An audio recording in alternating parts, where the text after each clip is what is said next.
అందరికీ నమస్కారం. IYR talks మొదలుపెట్టి ఎఫెక్టివ్గా పోస్టింగ్స్ మొదలుపెట్టి ఒక సంవత్సర కాలం అయింది. ఈ సంవత్సర కాలంలో సబ్స్క్రైబర్స్ బేసు 3,000 నుంచి 33,000 దాకా పెరిగింది. ఐవైఆర్ టాక్స్ను ఆదరిస్తున్న మీ అందరికీ నా ధన్యవాదాలు.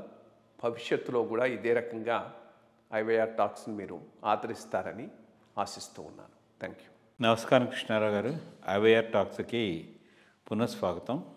మన ఐవైఆర్ టాక్స్లో ఇదివరకు కూడా కొన్ని ఎపిసోడ్స్లో ఈ రాజకీయ వారసత్వం గురించి మీ అభిప్రాయాలు చెప్పారు. బట్ ఇప్పుడు మళ్ళీ అదే అంశం మళ్ళీ తెర మీదకి మనకి బీహార్లో రావడం వలన దీని మీద ఒకసారి మళ్ళీ విషయాలు ముచ్చటించుకుందాం. ముఖ్యంగా లాలూ ప్రసాద్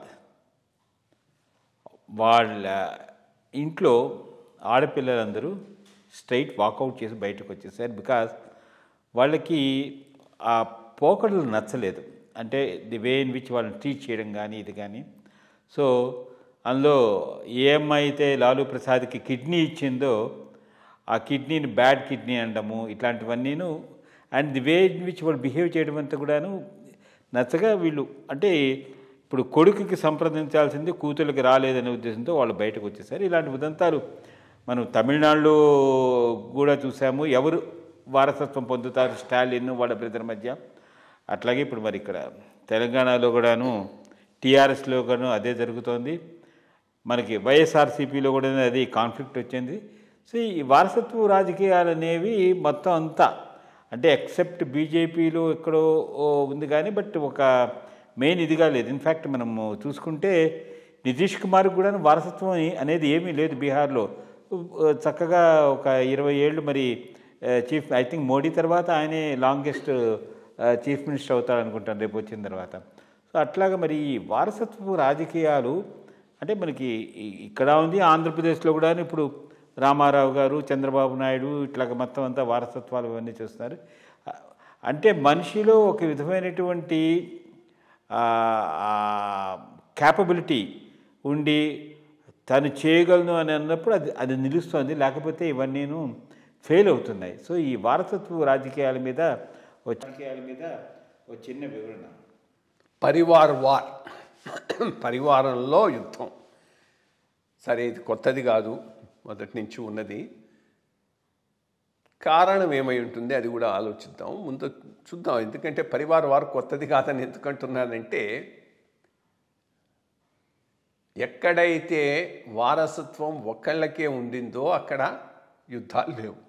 ఒకరుగాక ఇద్దరున్న ప్రతి చోట యుద్ధం వస్తూనే ఉన్నది. నెహ్రూ నుంచి మిసెస్ గాంధీకి లేదు, ఎందుకంటే ఒకటే ఆ వారసత్వాన్ని క్లెయిమ్ చేయగలిగిన పరిస్థితి ఆమెకు ఒక్కటికే ఉన్నది కాబట్టి వారసత్వ యుద్ధం లేదు. ఆమె కొడుకులకు వచ్చేటప్పటికీ వారసత్వ యుద్ధం జరిగింది. పాపం ఒక సైడ్లో ఒక టైంలో సంజయ్ గాంధీని ఆమె చాలా పైకి తీసుకొచ్చింది. సంజయ్ గాంధీ టేక్ ఓవర్ చేస్తాడని అందరూ అనుకున్నారు. మనేకా గాంధీకి చాలా ఇంపార్టెన్స్ ఉండేది. సడన్గా వాడ ఎయిర్ క్రాష్లో చనిపోవడంతో రాజీవ్ గాంధీ వచ్చాడు. రాజీవ్ గాంధీ ముందుకు వచ్చి ఈ ఫ్యామిలీ దగ్గరకు కానీ ఆమెను బయటకు నెట్టేసింది కదా, బ్యాగును కూడా తీసి బయటపడేసింది. మనేకా గాంధీని నీకు నాకు సంబంధం లేదు పొమ్మన్నది అప్పుడు ఇందిరాగాంధీ. సో అక్కడి నుంచి స్టార్ట్ అయింది ఏది వారసత్వ యుద్ధాలని. అంటే సరే, తమిళనాడులో వారసత్వ యుద్ధం ఉండింది కానీ చాలా స్ట్రాంగ్గా స్టాలిన్ను కరుణానిధి ఎండార్స్ చేయబట్టి అక్కడనే సమసిపోయింది. ఆయన ఇంకోటి ఉంటే వాడి పేరేదో ఉంది కొడుకు, వాడికి సదర్న్ తమిళనాడు రాసిచ్చాడు, స్టాలిన్కు నార్థన్ తమిళనాడు రాసిచ్చాడు. ఆ రెండో వాడి పేరు గుర్తుకు వెంటనే రావట్లేదు. వాడు మధురై బేస్గా సౌత్ డిఎంకేనంతా మేనేజ్ చేస్తాడు. మధ్యలో కణుమొజ్జి ఉండేది. సో మొత్తం మీద స్ట్రాంగ్గా స్టాలిన్ని చెప్పబట్టి అక్కడ దాంతో అది సమస్యపోయింది. ఆంధ్రాకు వస్తే ఎన్టీ రామారావు తర్వాత పెద్ద యుద్ధమే జరిగింది కదా. వారసత్వ యుద్ధం సామాన్యమైనటువంటి యుద్ధం కాదు. అక్కడి నుంచి నెక్స్ట్ జనరేషన్కి వచ్చేప్పటికి వారసత్వ యుద్ధం ఎందుకు లేదంటే ఇందిరాగాంధీ ఎగ్జాంపుల్. ఇక్కడ ఒకరే ఉన్నారు కాబట్టి ఇంక వారసత్వాన్ని క్వశ్చన్ చేసే పరిస్థితి లేదు కాబట్టి ఈరోజు వారసత్వ యుద్ధం అనేది ఆంధ్రాలో లేదు. తెలంగాణలో వచ్చింది, ఎందుకంటే మోర్ దాన్ వన్ ఉన్నారు కాబట్టి ఇప్పుడు బీహార్లో వస్తూ ఉన్నది. మహారాష్ట్రలో అదే జరిగింది వాడు బాల్ ఠాకరే పోయిన తర్వాత. ప్రధానంగా దీనికి కారణం ఏంటంటే ఐడియాలజికల్ బేస్ లేకుండా పార్టీలు ఏర్పడటం, రీజనల్ ఫీలింగ్స్, కాస్ట్ ఫీలింగ్స్ వీటిని రెచ్చగొట్టి అధికారాన్ని చేపెడితే, అధికారం అంటే రా పవర్, ఏం చేయదలుచుకుంటే అది చేయొచ్చు, ఎంత కావాల్సి ఉంటే అంత సంపాదించుకోవచ్చు. అంత సంపాదించుకున్న తర్వాత దాంట్లో వాటాల కోసం పిల్లలు కొట్టుకోవటం అనేటటువంటిది ఒక సహజమైనటువంటి దానిగా పోతున్నది. ఇదే చూద్దాం లాలూ ప్రసాద్ది. లాలూ ప్రసాద్ పెద్ద కాంట్రిబ్యూషన్ బీహార్లో ఏంటంటే పెద్దగా చేసింది లేదు. ఎవరికి వీకర్ సెక్షన్స్కు చేసిన సహాయం కన్నా ఐడెంటిటీని బాగా తీసుకొని వచ్చాడు. అంత మటుకు ఐడెంటిటీయే లేదు. ఈ యాదవ కమ్యూనిటీ, దళిత్ కమ్యూనిటీ వీటికి ఉన్నటువంటి ఐడెంటిటీ పోయి ఒక ఏది మంచం మీద కూర్చొని రే పిల్లవాడిని రమ్మని వాడికి జుట్టు కట్ చేసి నీట్గా స్నానం చేయించి బట్టలు తోడి పంపించేవాడు. దెన్ చక్కటి లోకల్ డయలెక్ట్ బీహారీ భాష మాట్లాడి కనెక్ట్ అయిపోయినాడు. ఆ రకంగా వచ్చేసాడు. వచ్చిన తర్వాత సరే హైలీ కరప్ట్ 10 తరాల వరకు కూడగట్టుకున్నాడు. అండ్ వెరీ రౌడీ రాజ్యం, I mean jungle Raj. Actually it's a jungle Raj run by his family. ఆ రకంలో దానిని రన్ చేయటం జరిగింది. సో ఎప్పుడైతే ఐడియాలజికల్ బేస్ లేదో ఇంకా పక్కన ఇంకొక లీడర్షిప్ ఎదిగే అవకాశం లేదు. నార్మల్గా అది ఐడియాలజికలీ బేస్డ్ పార్టీ అయితే 10 మంది లీడర్లు ఎదుగుతారు, వాళ్ళలో ఎవడో ఒకడు వస్తాడు, not necessarily from the family. Ideological base లేదు, కరప్షను, రౌడీయిజం మీద పార్టీలు ఏర్పడితే న్యాచురలీ దానికి ఇది ఆ వారసత్వాన్ని క్లెయిమ్ చేసుకోవడానికి పిల్లలు కొట్టుకోవటం అనేది జరుగుతుంది. తెలంగాణలో కూడా అదే అయింది. ఒక లెవెల్ వరకు ఎస్ కమిట్మెంట్ తెలంగాణ అనేది ఉండింది. అధికారంలోకి వచ్చిన తర్వాత అది కూడా పోయి ఇది అయ్యేటప్పటికీ అంతా సంపాదన మీద పడేటప్పటికి పిల్లల్లో ఇది వచ్చింది, కొట్టుకోవటం మొదలెట్టారు.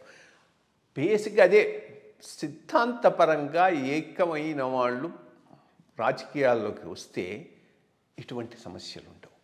అన్ఫార్చునేట్ థింగ్ ఏంటంటే భారతదేశంలో సిద్ధాంతపరమైన ప్రాతిపదిక ఉన్న పార్టీలు తగ్గిపోతున్నాయి. అది కాంగ్రెస్ కానీ రీజనల్ పార్టీస్ కానీ ఏవి.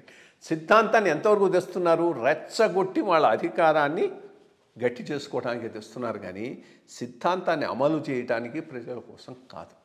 ఆ పరిస్థితి వల్లే పరివార రాజకీయాలు అన్ని చోట్ల వస్తున్నాయి, మిగిలిన చోట్ల కూడా వస్తాయి. దాంట్లో ఏమీ ఇది లేదు. ఓన్లీ ఎస్ నువ్వు అన్నట్టు పరివార్ లెస్ రాజకీయం ఏదైనా ఉందంటే ఈరోజు మొత్తం దేశంలో బీజేపీలోనే ఉంది. వీళ్ళు అంటూ ఉంటారు ఆయన కొడుకు మళ్ళా మినిస్టర్ కాలేదు. అది కాదు ఇష్యూ. మెయిన్ సెంటర్ ఆఫ్ పవర్లో వారసత్వం ఉందా, అది దట్ విల్ డెటర్మిన్ వారసత్వ రాజకీయాలు ఉన్నాయా లేదా అనేది. అటల్ బిహారీ వాజ్పేయి ప్రైమ్ మినిస్టర్ అయినాడు కాబట్టి ఆయన కొడుకో కూతురు అవుతారన్న బాధ లేదు. ఒకవేళ అతను ఎల్కే అద్వానీ అయ్యున్నా కానీ ఆయన కూతురు కొడుకు అవుతారన్న ప్రశ్నే లేదు. ఈరోజు మోడీ గారికి ఎవరో వారసుడు వస్తాడన్న ప్రశ్నే లేదు. అది most important. Main centre of పవర్లో వారసత్వం లేదు. సరే ఇంకా ఏదో ఎంపీగానో దీనిగానో దాని ఎమ్మెల్యేగానో వాడు చనిపోయిన తర్వాత కొడుకు వచ్చాడు ఇదంటే otherwise if is okay by not. దాంట్లో అదేం పెద్ద వారసత్వం కాదు. వారసత్వం ప్రధానమైనటువంటి దాంట్లో ఉన్నంతవరకు అంతవరకు I think all side and done. వారసత్వం లేని పార్టీ ఈరోజు భారతదేశంలో బీజేపీ మాత్రం. మంచి విషయాలు చెప్పారండి. నమస్కారం.